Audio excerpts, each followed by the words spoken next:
ultimate responsibility of protecting the sanctity of the legal profession and eliminating all obstacles and threats to effective and efficient justice delivery. One of such impediments to justice delivery in a legal setting, undeniably, is the lack of vigorous contemporary legal and institutional framework for the regulation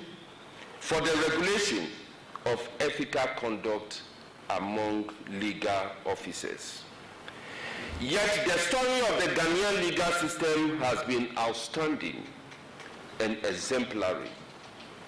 The judiciary of Ghana has, with the support of various institutions and bodies, entrenched legal ethics in the profession since its early days till now.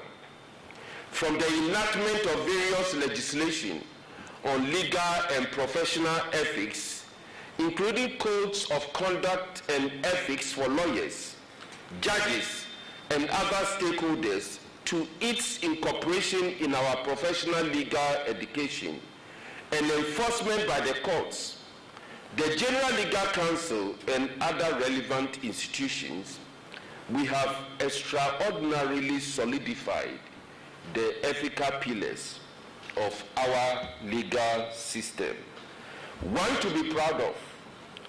I commend all judges, lawyers, and legal professionals, including law students, who continue to uphold the ethics of the profession.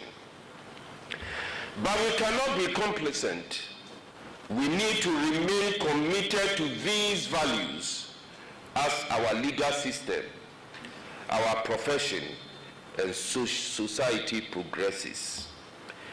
The judiciary of Ghana has demonstrated its commitment to upholding legal ethics in recent times through its immense input and contribution towards enactment of the new legal profession, Professional Conduct and Etiquette Rules 2020 LI 2423.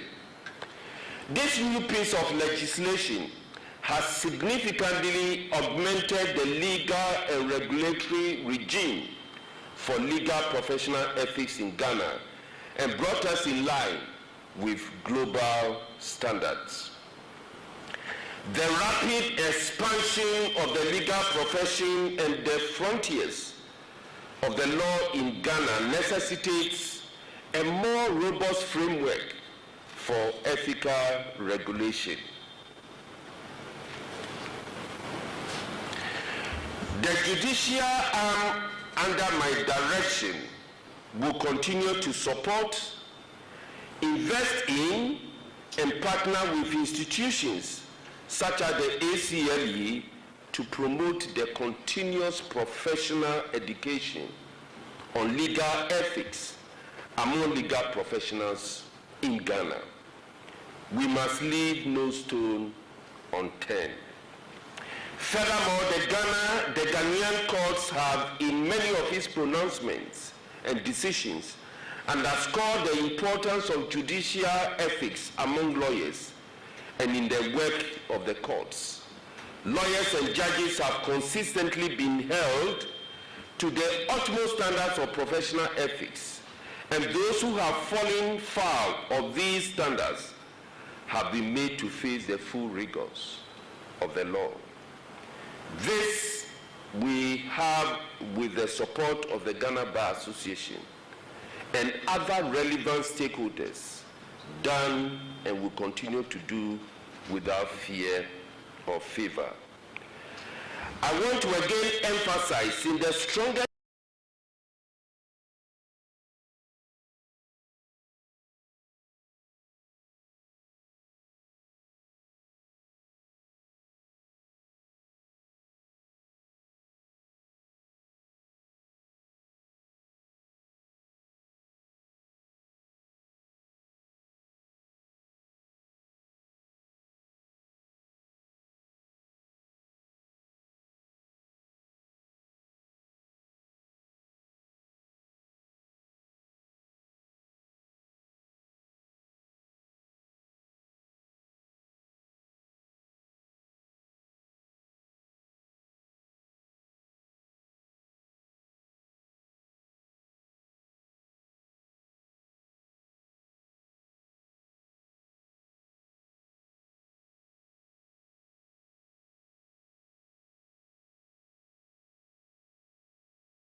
It is undeniably vital for individual, professional, and national development. Let us continue to uphold and guard it jealously.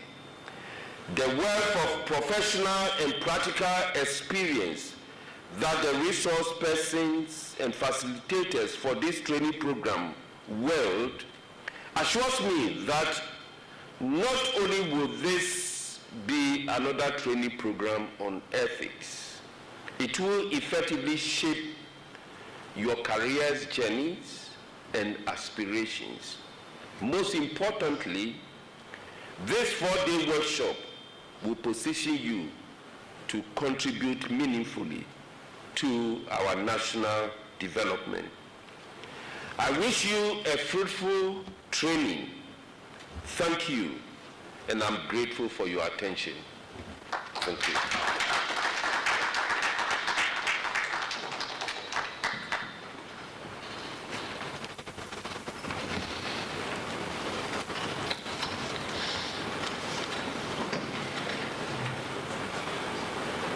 Thank you, my Lord Justice Nene Amegache, representing His Lordship Chief Justice Eninyeboa. Next, we will take some messages of support. Please help me to welcome first Ms. Isabel Boating. She is the Managing Partner at AB and David Africa. Ma'am.